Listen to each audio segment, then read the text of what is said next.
एक छोटा सा गांव था। नाम था काला पानी। गांव के लोग अक्सर फुसफुसाते हुए कहते थे कि जंगल के उस पार जो पुरानी हवेली है वो शापित है। सालों पहले वहां एक जमींदार रहता था जिसने अपनी ही बेटी को किसी रहस्यमयी रस्म के लिए बलि दे दी थी। तब से उस हवेली में कोई नहीं जाता। गांव वाले कहते थे कि हर रात 12 बजे के बाद वहां एक परछाई घूमती है, न इंसान न भूत, बस एक काला साया जो जंगल के रास्तों पर चुपचाप भटकता रहता है। रोहन एक नौजवान लड़का गांव का नया नया निवासी था। वो शहर से आया था और इन अंधविश्वासों पर हंसता था। एक शाम चाय की दुकान पर उसके नए दोस्त विकास, प्रिया और छोटू उसके साथ मजाक करने लगे। विकास ने कहा, अगर तू इतना बहादुर है तो आज रात हवेली में जा और वहां से कुछ लाकर दिखा। प्रिया ने हंसते हुए कहा, हाँ, परछाई से डर मत जाना। रोहन ने उनकी चुनौती स्वीकार कर ली। उसने कहा, ठीक है, मैं जाऊंगा और सबूत के लिए अपने फोन पर रिकॉर्डिंग भी करूंगा। रात हुई, गांव में घुप अंधेरा छा गया। रोहन ने अपनी टॉर्च जेब में डाली, फोन की बैटरी चेक की और जंगल के रास्ते पर चल पड़ा। घड़ी में 11:45 बजे थे। जंगल में कदम रखते ही ठंडी हवा ने उसे छू लिया। पेड़ों की टहनियां हवा में ऐसे हिल रही थी जैसे कोई फुसफुसा रहा हो। झींगुरों की आवाज के बीच उसे अपने ही कदमों की चाप सुनाई दे रही थी। कुछ दूर चलने के बाद हवेली नजर आई, पुरानी, टूटी फूटी और रहस्य से भरी। हवेली का दरवाजा अपने आप खुल गया, जैसे उसे रोहन का इंतजार था। अंदर कदम रखते ही उसे ठंडक महसूस हुई। टॉर्च की रोशनी में उसने देखा कि दीवारों पर पुरानी तस्वीरें लटक रही थीं, जमींदार और उसकी बेटी की। लेकिन तस्वीरों में लड़की की आंखें काली कर दी गई थी, जैसे किसी ने जानबूझकर मिटाया हो।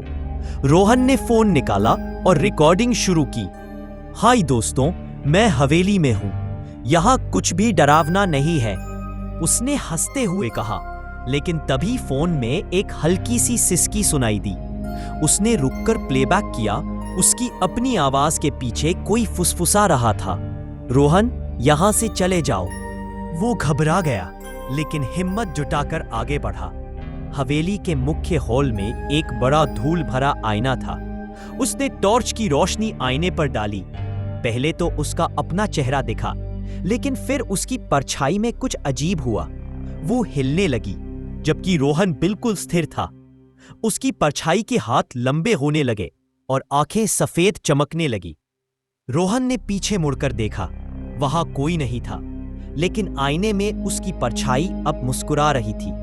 अचानक आईने से वो परछाई बाहर निकल आई।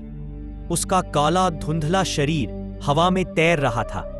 रोहन चीखा और भागने की कोशिश की, लेकिन हवेली के सारे दरवाजे अपने आप बंद हो गए। परछाई धीरे धीरे उसके पास आई और फुसफुसाई, तूने मुझे बुलाया, अब मेरे साथ रहना होगा। रोहन ने टॉर्च उस पर फेंकी, लेकिन वो बस हवा में गायब हो गई और फिर उसके पीछे प्रकट हुई। उसने फोन उठाया। स्क्रीन पर उसकी रिकॉर्डिंग। रोहन ने आखिरी हिम्मत बटोरी और एक टूटे हुई खिड़की से बाहर कूद गया। जंगल में भागते हुए उसे लगा कि हर पेड़ के पीछे वही परछाई है। उसकी सांसें फूल रही थी और टॉर्च कहीं गिर चुकी थी। सिर्फ चांद की रोशनी में वो गांव की तरफ दौड़ा। आखिरकार वो अपने घर पहुंचा और दरवाजा बंद कर लिया। उसने सोचा कि शायद वो बच गया। अगली सुबह उसके दोस्त उसके घर आए।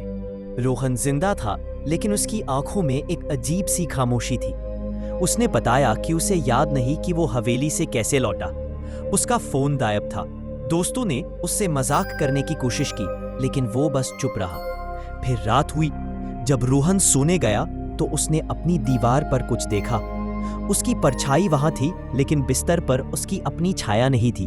वो परछाई धीरे धीरे हिली, उसकी तरफ मुड़ी और फुसफुसाई, मैं अब तेरे साथ हूं, हमेशा। अगले दिन गांव वालों ने देखा कि रोहन का घर खाली था। वो कहीं गायब हो चुका था। लेकिन जंगल में उसका फोन मिला, जिसमें एक आखिरी रिकॉर्डिंग थी।